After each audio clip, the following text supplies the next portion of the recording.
Hai, Assalamualaikum warahmatullahi wabarakatuh. Jadi pada video kali ini kami akan membahas terkait perbedaan lahan. Nah, sebelum itu perbedaan lahan ini terbagi menjadi 5. Sharing, konsolidasi lahan, yang ketiga ada resettlement, yang keempat ada pembangunan rusun, dan yang terakhir ada kampung improvement program. Nah, untuk kelompok kami sendiri yaitu akan membahas resettlement, dan kelompok kami terdiri dari Katisa Syatul Walidah, Hilda Berika Ibadah, Anissa Isnai Rahma, Khalifah Al-Rasidaedo Seperti, kemudian Zaki Anissa Rahma, Aditya Abimanyu, Izudin Ahyar, dan saya sendiri Fadil Wulandari Melimha. Selanjutnya akan membahas terkait latar belakang resettlement. Resettlement atau program permukiman kembali merupakan program pemindahan penduduk dari lokasi tempat tinggal awal ke lokasi tempat tinggal yang baru yang telah ditetapkan oleh pemerintah dan sesuai dengan pengembangan perumahan. Kegiatan yang mendorong adanya resettlement salah satunya adalah pembangunan fasilitas publik seperti pembangunan bendungan, jalan, jembatan, dan pasar atau fasilitas publik lainnya. Pembangunan tersebut umumnya bersifat mutlak di bagian arahan kawasan pembangunan dan tidak bisa diganggu-gugat.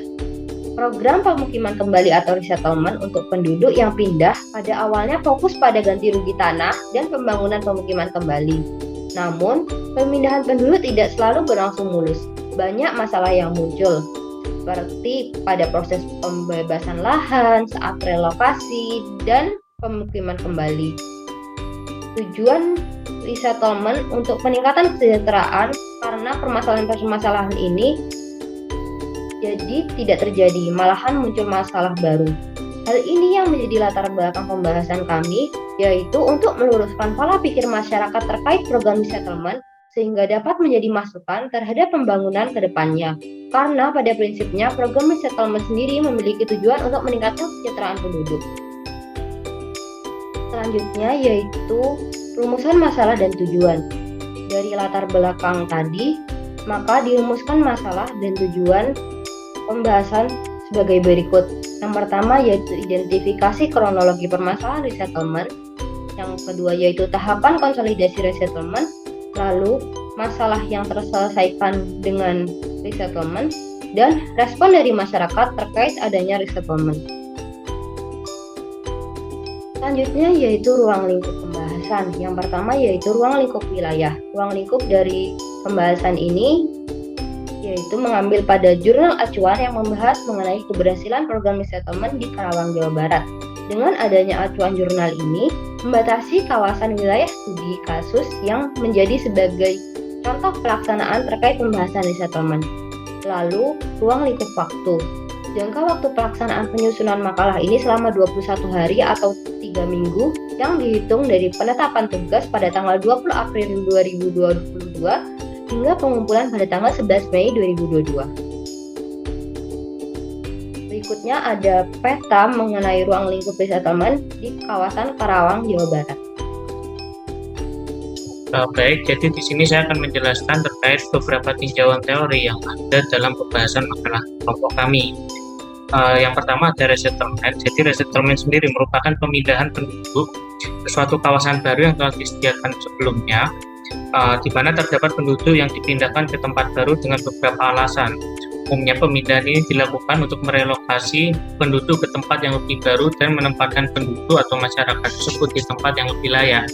Nah, kemudian pada konsep dasar resettlement sendiri ini terdapat beberapa poin. Yang pertama itu pengerjaan yang mudah, proyek resettlement yang tidak dapat dihindari atau juga kecil, kemudian pengaturan sistem sosial dan aktivitas kesehatannya dan aktivitas kesehariannya di tempat baru, kemudian penyediaan skala waktu dan dana yang tepat. Yang kelima, pengaruh masyarakat yang harus diberitahu dan dikonsultasi, pola-pola pengorganisasi yang tepat, beberapa kelompok yang tidak memiliki tanah secara sah tidak dapat menghalangi, dan yang terakhir penyiapan biaya kompensasi yang akan dikeluarkan. Nah, yang selanjutnya ada konflik tanah. Jadi konflik tanah ini merupakan perselisihan yang terjadi antara dua pihak bertentangan terkait lahan yang ada di suatu wilayah. Suatu konflik tanah sendiri terjadi karena adanya perbedaan kepentingan persepsi dan kewenangan yang terjadi terkait lahan yang ada. Nilai tanah atau lahan sendiri yang cukup besar, kebutuhan akan lahan yang cukup tinggi dan ketersediaan lahan yang terbatas menjadi faktor utama terjadinya konflik tanah di mana konflik tanah sendiri membawa dampak cukup besar dan negatif. Nah, yang selanjutnya dalam prosesnya sendiri, konflik tanah dapat diselesaikan dengan dua langkah. Langkah pertama yaitu bersifat perdata atau hukum, yaitu perkara dengan sifat melawan hukum, dan langkah kedua diselesaikan melalui instansi pemerintahan terkait. Dalam konflik ini contohnya seperti perkara pendaftaran tanah dan pengurusan hak tanah. Selanjutnya yaitu terdapat konsolidasi lahan. Jadi konsolidasi lahan sendiri adalah suatu proses penataan kembali ruang dan guna lahan suatu kawasan supaya lahan tersebut lebih bernilai dan maksimal dalam pemanfaatannya. Latar belakang konsolidasi tanah atau lahan sendiri dilakukan dengan melihat adanya beberapa kawasan yang tidak tertata, tidak produktifnya lahan, dan adanya kawasan kumuh yang bermunculan. Konsolidasi tanah sendiri dilakukan dengan melakukan perubahan fisik, penataan ulang pemanfaatan guna lahan, dan penambahan beberapa sarana prasarana pada suatu kawasan. Nah, yang terakhir, pembiayaan konsolidasi tanah atau lahan ini dapat bersumber atau dilakukan dari swadaya masyarakat, dana masyarakat sendiri, ataupun dari anggaran pemerintah. Kronologi konflik pertanahan antara masyarakat dengan PT Pertiwi Lestari di Kecamatan Teluk Jambe Barat, Kabupaten Karawang. Konflik dimulai pada tahun 1974 hingga 2018. Pemicu konflik pertama yaitu adanya kesalahpahaman dan pengklaiman hak milik tanah. Kemudian terjadi permasalahan mengenai HGU dan HGB. Kemudian adanya redistribusi tanah, kemudian pembangunan oleh PT Pertiwi Lestari pada tanah tersebut yang kemudian ditentang oleh masyarakat LPRI. Setelah beberapa tahun berkonflik, masyarakat menjadi tidak memiliki rumah dan mata pencaharian. Kemudian adanya putusan dari MA yang tidak menyelesaikan konflik, dan akhir dari konflik tersebut adalah adanya musyawarah perdamaian antara masyarakat LPRI dengan PT Pertiwi Lestari yang kemudian diadakannya resettlement. Selanjutnya adalah mediasi pra-resettlement. Penyelesaian kasus pertanahan antara masyarakat dengan PT Pertiwi Lestari dilaksanakan dengan melakukan mediasi oleh Kementerian ATR BPN dan pemerintah daerah Kabupaten Karawang. Kantor pertanahan menyampaikan kepada masyarakat dan perusahaan untuk mendorong para pihak menemukan titik temu dan perdamaian. Setelah mediasi, kemudian ditandatanganilah nota kesepakatan oleh perwakilan PT Pertiwi Lestari dan DPD LPRI Provinsi Jawa Barat. Penyelesaian konflik dengan tidak berpihak menjadikan para pihak fokus menyelesaikan masalah secara win-win solution. Dengan ditandatanganinya perjanjian perdamaian tersebut, para pihak menyadari bahwa sengketa telah berakhir, sehingga PT Pertiwi Lestari dapat melakukan kegiatan apapun di atas tanah sertifikat HGB nomor 5 Desa Margamulya tanpa ada gangguan dari masyarakat LPRI. Sertifikat HGB nomor 5 Desa Margamulya kemudian dikeluarkan dari status tanah terindikasi terlantar dalam database Kementerian ATR BPN. Selanjutnya adalah mengenai tahap konsolidasi resettlement, yaitu pada kantor pertahanan Kabupaten Karawang ini tidak hanya berhenti sampai proses mediasi untuk menyelesaikan kasus pertahanan ini, namun juga pada resettlement ini juga di atas tanah penggantinya itu. Lalu pada kantor pertahanan Kabupaten Karawang ini menyelesaikan masalah dengan format konsolidasi tanah dan bertujuan untuk menata kembali penguasaan, pemilikan, penggunaan, dan pemanfaatan tanah untuk menciptakan lingkungan hidup yang baik dan sehat sesuai rencana tata ruang dan tersedianya tanah untuk kepentingan umum dengan kepastian hukum hak asasi tanah dan ruang berupa sertifikat hasil konsolidasi tanah Kementerian ATR atau BPN hanya memfasilitasi sesuai aturan yang ada dan tidak terlibat dalam pemilihan lokasi tanah pengganti. Dan tahapan konsolidasi tanah dalam rangka relokasi resettlement ini nanti pada dasarnya sama seperti tahapan konsolidasi tanah yang berlaku. Nanti saya jelaskan pada slide berikutnya. Di sini saya akan menjelaskan mengenai tahapan konsolidasi. Konsolidasi tanah ini dalam rangka relokasi resettlement pada dasarnya sama seperti tahapan konsolidasi tanah yang berlaku. Nah, namun ada beberapa hal yang harus diperhatikan, yaitu yang pertama, pembentukan lembaga penyelenggaraan. Di sini dengan anggota badan penyelenggaraan harus disesuaikan dengan kebutuhan atau tim pengorganisasian dibentuk dan ditentukan dengan surat keputusan kepala kantor pertahanan. Lalu ada pemilihan lokasi, di sini juga dipilih oleh pemerintah daerah dengan memperhatikan kesesuaian rencana tata ruang wilayah kabupaten pada tahun 2011 sampai 2031 di Karawang. Nah, lalu ada yang ketiga, penyusunan sketch block plan. Dan di sini konsolidasi tanah dalam rangka relokasi, penyusunan sketsa block plan tidak dilakukan, tetapi data pendukung berupa peta atau gambar dengan mengacu pada terhadap rencana tata ruang wilayah yang berlaku terkait relokasi permanen dikumpulkan. Lalu yang keempat, bimbingan masyarakat dan penjajakan kesempatan. Lalu yang kelima adalah penetapan lokasi. Di sini lokasi merupakan program konsolidasi tanah harus ditetapkan sebagai lokasi konsolidasi tanah agar terdapat kepastian lokasi konsolidasi tanah itu dan serta kesesuaian peruntukannya dengan rencana tata ruang wilayah kabupaten atau kota setempat. Lalu yang keenam, pengumpulan data fisik dan data yuridis. Di sini merupakan permasalahan luas atau bisa disebut dapat diterima oleh masyarakat yang di resettlement itu dengan semua bidang tanah yang tertata dan menghadap ke jalan. Yang ketujuh yaitu penyusunan desain konsolidasi tanah. Di sini dalam penyusunan desain konsolidasi tanah tidak dilakukan pembahasan desain mengenai konsolidasi tanah dalam rangka relokasi, dan ini pola penentuan posisi bidang tanah peserta ditentukan oleh tim koordinasi atau pemerintah daerahnya. Yang kedelapan mengenai pelepasan hak atas tanah. Di dalam pelepasan hak atas tanah ini terdapat surat pelepasan hak atas tanah yang memuat kayak bahwa status tanah itu menjadi tanah yang dikuasai langsung oleh negara dan hak atas tanah yang akan diberikan kembali kepada peserta dan penerima prasarana fasilitas. Dan bukti penguasaannya dan penguasaan tanah ini dinyatakan tidak berlaku dan ditindaklanjuti oleh penyelenggara pertahanan sesuai dengan ketentuan peraturan perundang-undangan. Yang kesembilan adalah penegasan tanah sebagai objek konsolidasi tanah. Di sini pada Kepala Kantor Pertahanan Kabupaten Karawang mengajukan usulan pengukuhan objek tanah konsolidasi tanah kepada Kepala Kantor Wilayah Badan Pertahanan Nasional Provinsi Jawa Barat untuk diterbitkan sesuai dengan surat keputusan Bupati, yaitu Kepala Badan Pertahanan Nasional nomor 3 tahun 2003 tentang pendelegasian wewenang pemberian penetapan tanah sebagai objek pemantapan. Dan juga terdapat surat keputusan penugasan tanah untuk objek peleburan tanah itu seperti surat keputusan penetapan lokasi konsolidasi tanah, peta rincian lokasi konsolidasi tanah, peta RT/RW atau RWTR, daftar subjek dan objek konsolidasi tanah, berita acara kesempatan hasil desain konsolidasi tanah, daftar subjek dan objek hasil desain konsolidasi tanah, daftar surat maupun surat persetujuan desain konsolidasi tanah, pelepasan hak atas tanah, terus ada pernyataan penerimaan pelepasan hak atas tanah, peta desain konsolidasi tanah, dan lain-lain yang diperlukan.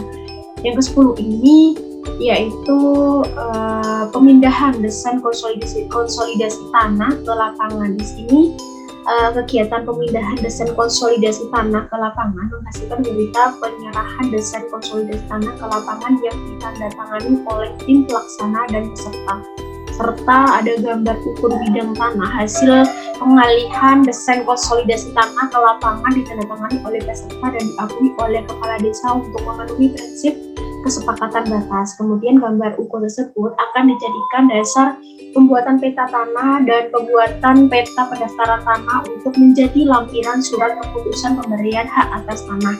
Yang ke-11 yaitu penerbitan surat keputusan pemberian hak atas tanah dan sertifikat hak atas tanah.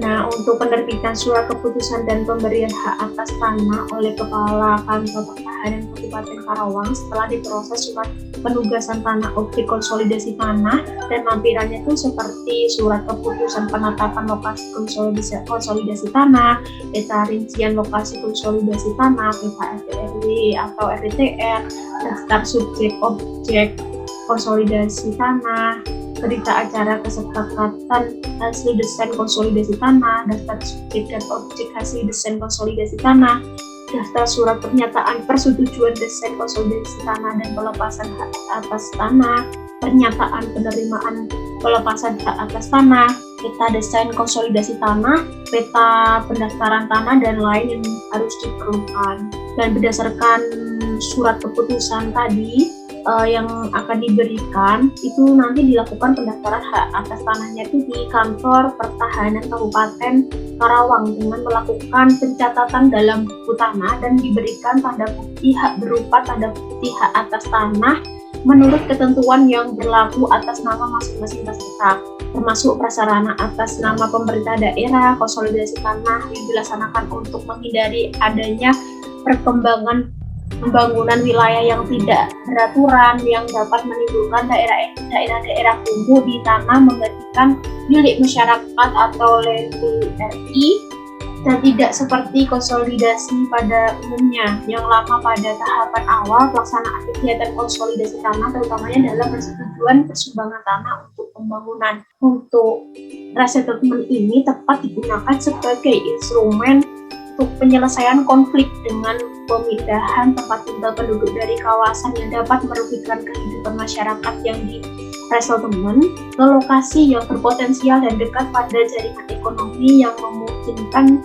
tepatnya perkembangan lebih lanjut untuk memenuhi kebutuhan manusia seutuhnya melalui pendaftaran tanah yang memberikan kepastian hukum hak atas tanah.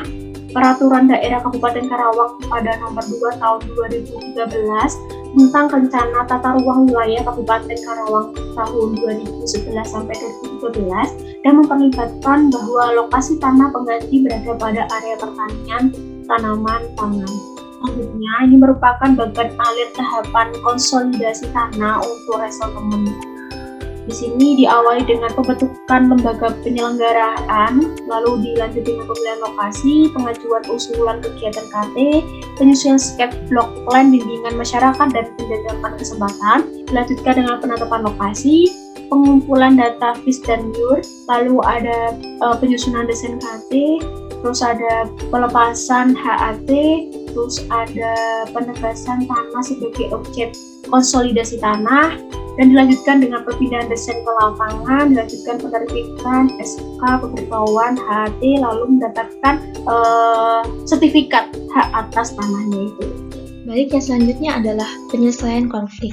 Menurut Peraturan Menteri Agraria dan Tata Ruang Nomor 11 Tahun 2016 tentang penyelesaian kasus pertanahan, disebutkan bahwa penyelesaian kasus pertanahan dapat dilakukan dengan dua cara, yakni yang pertama atas inisiatif dari kementerian dan juga pengajuan dari masyarakat. Tindakan penyelesaian konflik pertanahan antara masyarakat dengan PT Pertiwi Lestari dilakukan dengan cara mediasi oleh Kementerian ATR BPN dan pemerintah daerah Kabupaten Karawang. Lokasi HGB nomor 5 Desa Marga Mulya terletak di dalam zona industri dalam Rencana Pola Ruang tahun 2011 hingga tahun 2031 Kabupaten Karawang. Dengan mengacu kepada rencana pola ruang tersebut, Kantor Pertanahan menghimbau kepada masyarakat dan perusahaan secara persuasif untuk mendorong para pihak yang terlibat untuk mengarah pada titik temu dan perdamaian. Mediasi yang dilakukan oleh Kementerian ATR BPN tidak hanya bertempat di Kantor Pertanahan, tetapi juga dilaksanakan oleh kantor wilayah Kementerian ATR BPN Provinsi Jawa Barat dan berakhir di Kementerian ATR BPN. Tahap akhir dari mediasi tersebut adalah ditandatanganinya nota kesepakatan oleh perwakilan PT Pertiwi Lestari dan juga perwakilan DPD LRI Provinsi Jawa Barat. Penyelesaian konflik dilakukan secara objektif sehingga para pihak berada dalam posisi yang sama-sama mencari kesepakatan. Penandatanganan perjanjian perdamaian tersebut menandakan bahwa para pihak menyadari bahwa sengketa di antara keduanya telah berakhir, sehingga PT Pertiwi Lestari dapat melakukan pembangunan atau kegiatan apapun di istana tersebut.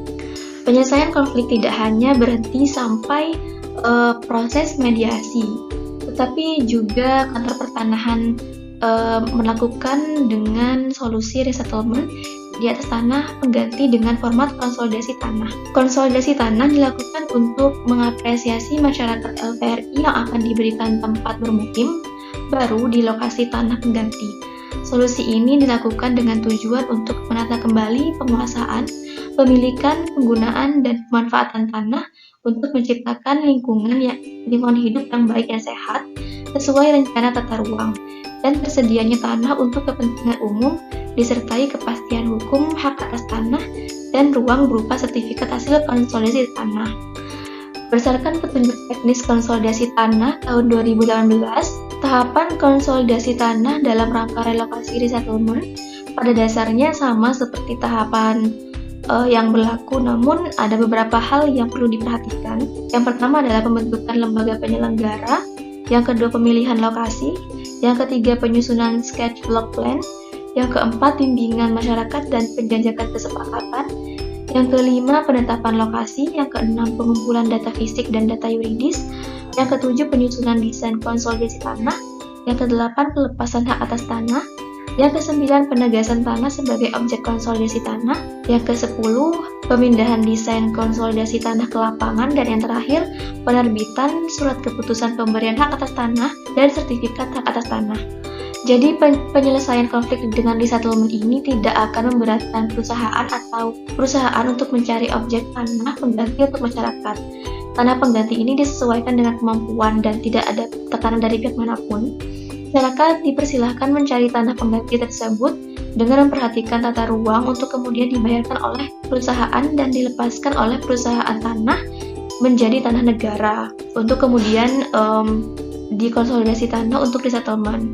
Resettlement merupakan solusi yang tepat sebagai instrumen penyelesaian konflik dengan memindahkan tempat tinggal penduduk dari kawasan yang dapat merugikan kehidupan ke lokasi yang potensial dan dekat dengan jaringan ekonomi yang memungkinkan cepatnya berkembang lebih lanjut untuk memenuhi kebutuhan manusia seutuhnya. Nah, selanjutnya kita akan bahas mengenai respon masyarakat. Nah, dari solusi yang ditempuh oleh PT Pertiwi Lestari terkait permasalahan konflik tanah antara masyarakat penggarap LVRI yang ada di Desa Margakarya mendapatkan respon yang baik, yaitu melalui resettlement atau pemukiman kembali. Nah, dengan resettlement, masyarakat memiliki sertifikat hak milik tanah yang membuktikan bahwa mereka dapat langsung merasakan penguasaan, pemilikan, penggunaan, serta pemanfaatan tanah di tempat yang baru. Nah, dari respon masyarakat yang baik tersebut, maka dapat menunjukkan bahwa adaptasi sosial dan fisikal masyarakat telah berhasil. Nah, adaptasi sosial itu apa? Jadi adaptasi sosial itu situasi di mana individu dapat beradaptasi dengan lingkungan dan memanfaatkan sumber daya alam sekitar untuk keberlanjutan kehidupan.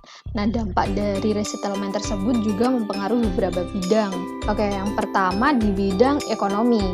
Nah, mata pencaharian, pemenuhan kebutuhan di tiap jenjang masyarakat tentunya memiliki perbedaan, di mana untuk masyarakat desa sendiri pemenuhan kebutuhannya hanya dipenuhi untuk memenuhi kebutuhan sehari-hari saja, sedangkan bagi masyarakat yang memiliki pengetahuan yang luas, maka orientasi kebutuhan nggak hanya di bidang pemenuhan kebutuhan sehari-hari, melainkan juga memikirkan masa yang akan datang. Nah, yang kedua yaitu di bidang sosial budaya. Nah, di Indonesia sendiri terdapat berbagai suku bangsa yang memiliki konsep dan pandangan hidup maupun adat istiadat yang dapat berpengaruh pada dorongan untuk berpindah. Nah, konsep perpindahan penduduk sendiri ini bagi nenek moyang telah lama berlangsung dan menjadi bagian dari kehidupan sosial. Contohnya aja gotong royong, seperti itu. Jadi gotong royong terjadi dalam beberapa aktivitas kehidupan yang berupa kerja bakti untuk kepentingan bersama juga. Terus yang ketiga ada bidang pendidikan. Nah, dari sini lembaga pendidikan menjadi salah satu tolak ukur perkembangan masyarakat, sebab pendidikan itu memadai masyarakat untuk bisa meningkatkan taraf hidup, dan juga adanya program pemerintah sendiri yang melakukan program resettlement desa. Masyarakat juga yang sebelumnya jauh dari hirup pikuk kebutuhan dan fasilitas kehidupan itu dapat berpindah ke wilayah yang tidak jauh dari pusat perkotaan yang mereka memiliki ketersediaan fasilitas umum yang memadai. Baik, selanjutnya adalah kesimpulan, di mana kesimpulan dari resettlement sendiri memiliki suatu fungsi sebagai instrumen untuk penyelesaian konflik antara masyarakat dengan PT Pertiwi Lestari. Hal ini menunjukkan bahwa penyelesaian konflik harus diatasi sesuai dengan fungsinya tersendiri. Penerapan resettlement dapat memastikan penguasaan, pemilikan, penggunaan, serta pemanfaatan tanah di tempat yang baru, karena konsolidasi tanahnya. Kesesuaian penduduk sangatlah berbeda. Hal ini tentu karena karakteristik yang berbeda juga. Penduduk yang beradaptasi dengan penduduk lainnya sangatlah berpengaruh, sehingga fungsi dari resettlement sendiri sangatlah berpengaruh terhadap adaptasi masyarakatnya. Saran adalah resettlement merupakan alternatif yang sangat cocok untuk dijadikan pengembangan lokasi yang baru. Karakteristik sosial juga dan fisik perlu diperhatikan, di mana karakteristik ini sangatlah penting bagi keberlangsungan makhluk hidup dalam penyelesaian dari kegiatan resettlement, sehingga lokasi awal maupun baru bisa tercampuri dengan karakteristik sosial dan fisik yang sudah berkembang. Sekian, terima kasih. Baik, itu tadi merupakan pembahasan terkait resettlement atau penggunaan resettlement. Ada studi kasus pertanahan di Desa Margakaya, Kecamatan Teluk Jambe Barat, Kabupaten Karawang. Jadi itu merupakan salah satu resettlement yang telah berhasil digunakan pada kasus pertanahan di Desa Margakaya. Semoga dengan adanya pembahasan video ini dapat lebih mengerti terkait pekerjaan lahan, yaitu salah satunya resettlement. Baik, mungkin sekian dari kami. Terima kasih. Wassalamualaikum warahmatullahi wabarakatuh.